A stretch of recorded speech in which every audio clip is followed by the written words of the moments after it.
की पालकांनी मुलांसाठी किंवा मुलांसोबत कनेक्ट करण्यासाठी सर्वात चांगली पद्धत कोणती? ओके. हां, तर मुद्दा काय आहे, की जेव्हा पालक मुलाशी कनेक्ट करतात ना, बहुतांश वेळा डिस्कनेक्ट होतो, काहीतरी वादविवाद होतात, मूल इरिटेटेड होतं किंवा पालकांची चिडचिड होते आणि ह्याचं महत्त्वाचं कारण आहे, की पालक कनेक्ट करण्याचा प्रयत्न करत नाहीत, पालक करेक्ट करण्याचा प्रयत्न करतात. आणि जेव्हा तुमचं मूल आहे आणि जे काही पालकांचं मूल आहे ते वाढत असतं आणि तेव्हा आपल्याला लक्षात येतं, की त्या मुलाशी आधी कनेक्शन एस्टॅब्लिश व्हायला पाहिजे. कनेक्शन आणि करेक्शन ह्या 2 स्टेप एका मोठ्या स्टेपचा पार्ट आहे. तुम्हाला जर तुमच्या मुलाला चांगलं घडवायचं आहे, तर 80% कनेक्शन पाहिजे आणि 20% करेक्शन पाहिजे. पालक काय करतायत? पालक उलटा कारभार करतायत. म्हणजे काय? सारखं करेक्ट. तू हे नाही चांगलं केलं, तू ते नाही चांगलं केलं, हेच नाही आहे, तेच नाही आहे, तू अभ्यासच नाही करत, तू रीलच बघते, हेच बघते, तेच बघते, blah, blah, blah, blah, blah. मुलं असं करतं. मग ते कशाला ऐकेल पालकांना? तर कनेक्शन महत्त्वाचं आहे. कनेक्शन कसं एस्टॅब्लिश करायचं?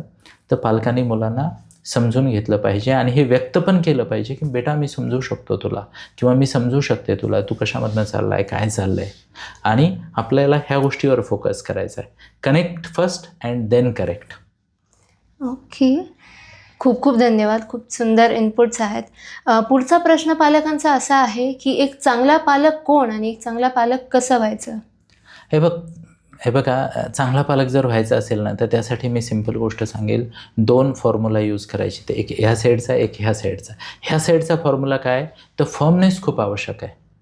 जे पालक फर्म नाही आहेत, जे पालक नियम फिक्स नाही करत आहेत, मोकळं सोडून देत आहेत, ओके, त्यांना मी चांगला पालक म्हणणार नाही. त्यांची मुलं शिस्तबद्ध पद्धतीनं कधीही वाढणार नाही आहेत, डिसिप्लिनने ग्रो नाही होणार आहेत. तर फर्मनेस खूप आवश्यक आहे. त्यासोबतच काइंडनेस आणि एम्पॅथी पण आवश्यक आहे.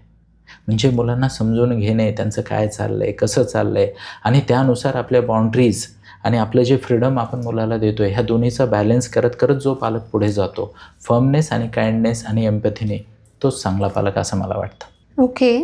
आणि आजच्या काळातली जी मुलं आहेत, ते मेंटली कमजोर आहेत असं तुम्हाला वाटतं का? आणि आजकालची मुलं मेंटली कमजोर का होतात असं का वाटतं तुम्हाला? मला असं प्रामाणिकपणे वाटतं, की जे पालक कमजोर आहेत, मेंटली वीक आहेत, त्यांची मुलं वीक होतात. म्हणजे काय आता? बऱ्याचशा पालकांना वाटेल मी खूप स्ट्राँग आहे, मी हे कमवलं आहे, ते कमवलं आहे, मी सक्सेसफुल आहे. पण पॅरेंटिंगमध्ये जो रोल आहे त्याच्यामध्ये जर पालक वीक असेल, तर त्यांची मुलं वीक होणार. आणि वीक पालकाचे इंडिकेशन्स काय आहेत? तर वीक पालक मुलांशी संवाद साधताना इमोशनल होतात, चिडचिड करतात, त्यांचा आवाज वाढतो, मूड असे टँट्रम अप डाऊन होतात. आणि जेव्हा पालक असे टँट्रम दाखवतात, त्यांच्या मूडमध्ये फ्लक्च्युएशन येतं, ते पालक वीक आहेत. मग त्यांची मुलंही तसंच करतात, ते पण टँट्रम दाखवतात, ते पण अप डाऊन मूड त्यांचा होतो. आणि मग काय होतं? घरात तर हे चालतं काय? सरतेशेवटी तुम्हाला आपसात सेटलमेंट करायचीच आहे. पण घराबाहेर हे चालतं का? नाही आहे. मग अशी मुलं बाहेरच्या जगात इमोशनल इंटेलिजन्स जास्त दाखवत नाहीत. त्यामुळं कितीही टॅलेंट जरी असलं तरी ह्या मुलांची प्रगती होताना दिसत नाही आहे. तर आजकालची मुलं वीक नाही आहेत. पण पालक जर इमोशनल टँट्रम असणारे आणि इमोशनल मॅनेजमेंटमध्ये वीक असतील, तर त्यांची मुलं वीक होण्याची शक्यता मात्र नक्कीच जास्त आहे. ओके. म्हणजे थोडक्यात it is more like a mirror, की जे पालक आहेत ते मुलांवरती प्रोजेक्ट होतंय. राइट? येस. त्याच पद्धतीचं काहीतरी. ओके. कारण इथे मॉडेलिंग होत असते ना. हं, हं, हं. मुलं कुणाकडनं शिकतायत भावना कशा मॅनेज करायच्या ते? पालकांकडून. पालकांकडनं. येस. आजकालच्या मुलांमध्ये पेशन्स का कमी झालाय? पेशन्स.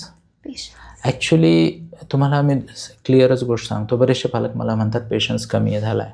पण तुम्ही बघा मुलं ॲडिक्टिव्ह ॲक्टिव्हिटीमध्ये कितीही वेळ एंगेज राहू शकतात आणि ती डोपामिन ड्रिव्हन ॲक्टिव्हिटी आहे. काय? डोपामिन ड्रिव्हन ॲक्टिव्हिटी आहे आणि जेव्हा डोपामिन ड्रिव्हन ॲक्टिव्हिटीमध्ये मुलं इन्व्हॉल्व होतात, तेव्हा ते काम कितीही वेळ करू शकतात. मग असं काम जिथं त्यांना डोपामिन मिळत नाही आहे, त्यांना आनंद मिळत नाही आहे, त्या कामामध्ये काय होतं त्यांचं? तर त्या मुलांचा पेशन्स ते गमावतात. का? कारण आजकाल कुठली गोष्ट करायची किंवा नाही हे यावर ठरतं, की त्या गोष्टीमध्ये प्लेजर किती आहे. आणि ज्या महत्त्वाच्या गोष्टी आहेत, त्या सगळ्या बोरिंग आहेत. अभ्यास बोरिंग आहे, तुमचं समजा आता मी जर माझं ऑफिसमध्ये काम करतो आहे तर ते पण असं फार इंटरेस्टिंग नाही आहे की इकडे मिनटाला काहीतरी भारी होतं आहे, असं नाही आहे. पण एक छान काम केल्याचा आउटपुट नक्कीच चांगला मिळतो, तुम्हाला मानसिक समाधान मिळतं. पण ते समाधान तुम्हाला अर्धा एक तासाच्या सेशननंतर मिळू शकतं किंवा दिवसभराच्या कामानंतर मिळू शकतं, एखादा मोठा प्रोजेक्ट कंप्लीट केल्यामुळं मिळू शकतं. आणि त्या दृष्टिकोनातनं तो पेशन्स आवश्यक आहे. पण जेव्हा एखादं मूल स्वतःला वारंवार चीप प्लेजर देतं, चीप डोपामिन डोसेस देतं, तेव्हा त्या मुलाचा पेशन्स नक्कीच कमी होणार आहे, मुलाचा मुलीचा. ओके. मुलांवरती ओरडणं किंवा मुलांबाबत निगेटिव्ह कमेंट्स करणं याविषयी तुमचं काय मत आहे आणि ह्याचे काही निगेटिव्ह परिणाम होतात का मुलांवर? निश्चितच. इनफॅक्ट मागच्या वेळेस पण आम्ही या मुद्द्यावर बोललो होतो. आणि मी तुम्हाला एक सांगतो, कायम माझं म्हणणं आहे की ईश्वरही आईच्या शब्दाविरुद्ध जात नाही आहे. ईश्वर म्हणजे ईश्वराला माहिती आहे की यार इथला पृथ्वी तलावरचा ईश्वर म्हणजे आई आहे. तर ईश्वरही आईच्या शब्दाविरुद्ध जात नाही आहे. एखाद्या मुलाची आई जर त्याच्यावर ओरडते, त्याला बंड आहेस, असा आहे तसा आहे म्हणतेस, तर त्याच्या बाबतीत ते सत्य होणारच आहे. कारण ईश्वरसुद्धा आईच्या शब्दांना तथास्तु म्हणतो. आता इथे आई म्हणजे आई, बाबा, पालक सगळेच आले. आणि खास कर आयुष्याच्या पहिल्या 8 वर्षात आई बाबा आणि आजूबाजूचे मोठे, त्यात टीचर्स पण असतील, इतर पालक असतील, हे सगळे मुलाविषयी जे काही बोलत आहेत ते त्याला चॅम्पियन म्हणत आहेत, तू खूप भारी आहेस म्हणत आहेत, तू शोभा आहेस म्हणत आहेत, तू विवेकानंद आहेस म्हणत आहेत, तर ते सत्य होणार आहे. या विरुद्ध जर पालक किंवा हे सगळी लोक त्या मुलाला काही नकारात्मक कमेंट देत असतील, तू बंड आहेस, तू नालायक आहेस, तू असा आहेस तसा आहेस, तेही सत्य होणार आहे. त्यामुळं पालकांनी आणि आजूबाजूच्या ज्येष्ठांनी हे लक्षात घेतलं पाहिजे की खासकर छोट्या मुलांमध्ये, 0 ते 8 वर्ष वयाच्या मुलांमध्ये मोठे जे काही म्हणतात त्यातल्या त्यात आई जे काही म्हणते ते तथास्तु होणारच.